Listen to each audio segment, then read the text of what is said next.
you know, would it mean that the courts might end up in litigation in a dispute over a construction matter, for example? Is that desirable? So there are a lot of considerations to bear in mind in this matter, but I was wondering what the government's position is on A, the future of jury trials, and B, whether the courts should have the power to administer their own capital budget.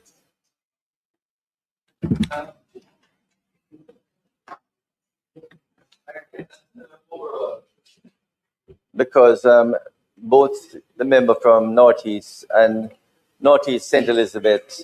Minister, just a moment. Turn your mics off, please. Continue. There are other persons. Continue, Minister. No, but let me just respond quickly.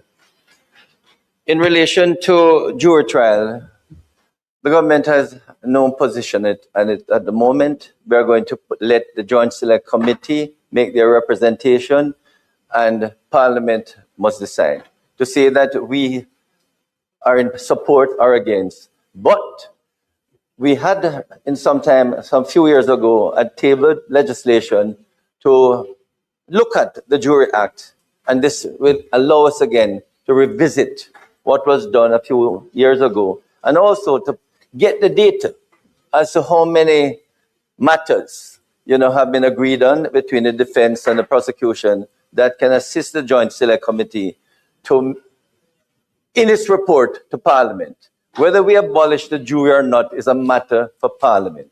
Okay? In relation to the Firearms Act, member from Northeast brought it up. There's no doubt that, to the best of my knowledge, representation was made to the Minister Chang, and to allow for the Criminal Justice Administration Act and for plea bargaining to be engaged if there's a guilty plea. Some amendments were proposed, but apparently the amendments have not yet been brought to the House. Okay? So that is something being looked at, because especially for Firearms Act, the plea negotiations and the Criminal Justice Administration Act should be allowed to operate once you have a guilty plea. In fact, that's the only crime where the plea negotiation and Criminal Justice Administration Act has not, is excluded. Okay? In relation to the capital budget, the government has the position is the legislation is there. What the legislation says is that major capital projects should be done by the ministry, and maintenance is the court. As pointed out by the leader of the opposition, you cannot put the court in a position where it could be sued. So to the extent that it engages in capital projects and there's a dispute with a contractor, how does the contractor get justice when it is suing the Chief Justice who heads the Court of Administration Division? So I don't see how it would operate. What I certainly support is that there should be increased maintenance so that minor repairs, minor replacements can be dealt with in a timely manner. Because as I said in my presentation, there are simple matters that require a couple thousand, a couple $100,000 to be used to fix the courts. And if these couple thousand, $1 million was spent, the court would continue to be in a much better position. And so, leader of the opposition, the government has no position save and except the present law operates, where the ministry is responsible for major capital projects and the court maintenance, but I believe that maintenance could be increased. And as I said, everything they've asked the Ministry of Finance and the Public Service for the last 10 years, to the best of my knowledge, they get. And they say they spend it. But I will be meeting with the Chief Justice shortly to ask that they increase the request for maintenance of the courts, because that is the major problem. As I visit the court, and for the member from Northeast St. Elizabeth, I visit the courts regularly. And I used to practice in them also. And because I used to practice in them and I visit them now, I can tell you they're in the best shape ever.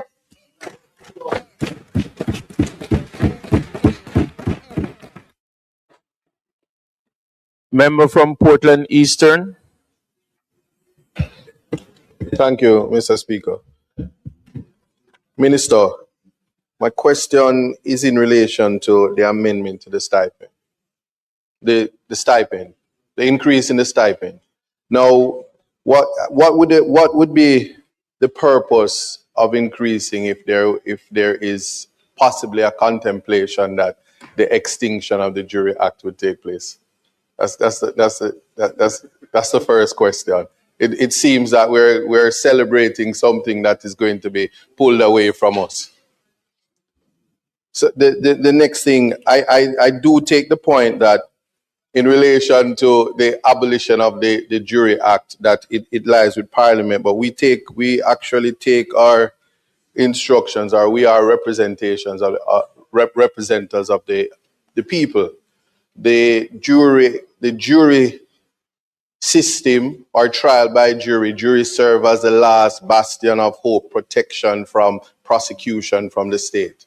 So it's a case where persons must even have a feeling that they're being tried by their peers. Even in today's what peers look like is a bit different, but that the aspect that the layman is participating. So we invite citizens to participate and encourage them to participate in the voting process. But here it is now, they're being excluded, and the power that they're to have is being taken away from them. I wonder, Minister, if sending such an important function. Member, please. It's a question. This is the question now. Make sure. Yes. I'm wondering, Minister, if this function is a function that ought to be sent to a joint select committee before consultation by the very public who is actually using. That's just one. You want, I like, yeah, and the last aspect of it, the idea of the constructions of the court. Very, very interesting the way you presented it, in that the Port Antonio court, it actually sits similar to most of the Black River courts, and most of the courts that were some of the courts that were destroyed in terms of the location.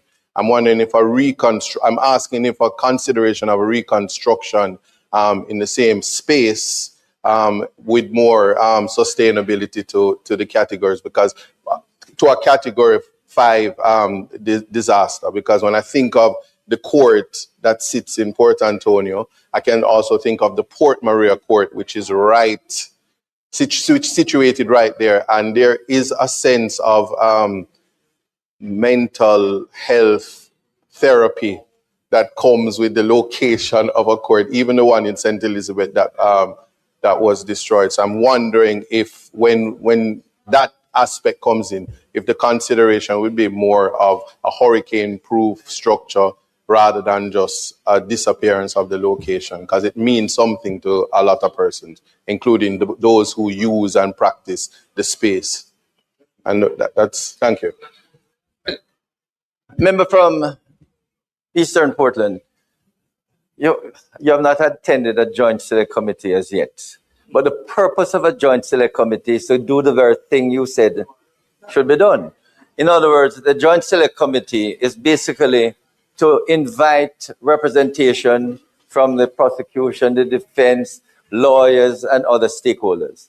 So the idea of the joint select committee is for the public at large to express themselves on the issue, right? Not for us to drill in the public what we want, but to hear from them how they feel about the jury system. You want to?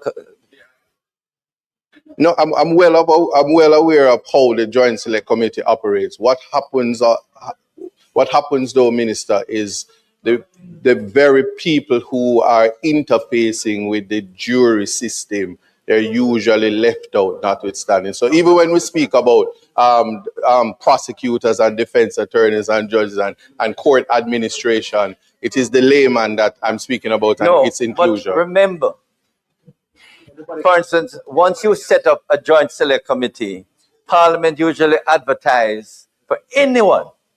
And sometimes you get submission from prisons. You get submission from everywhere. when you set up a joint select committee, you get dozens, hundreds of representation.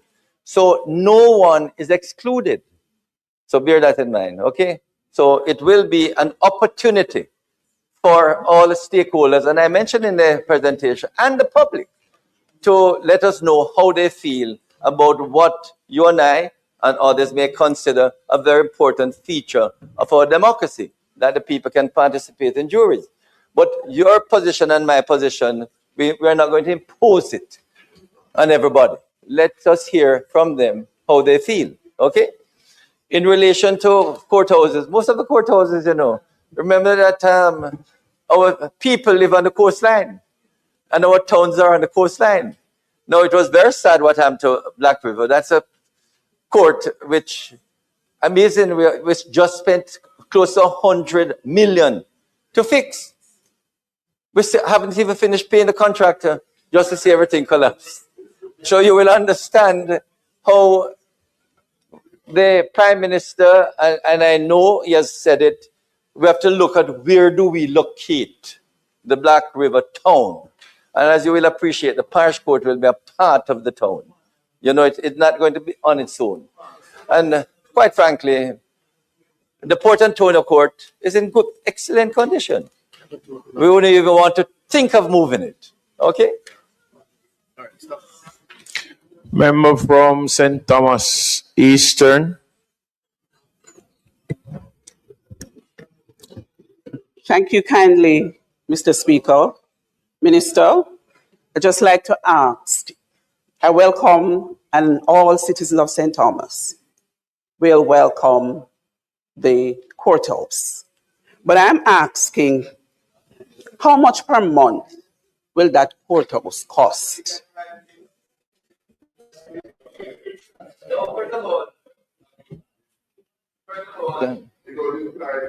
First of all, Minister Mike, Minister. I can tell you, the government will be purchasing the court.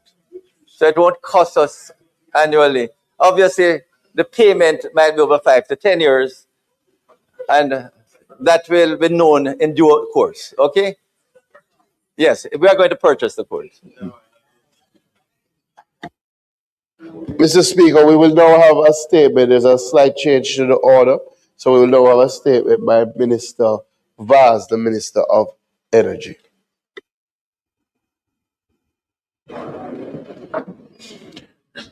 Member from Portland Western.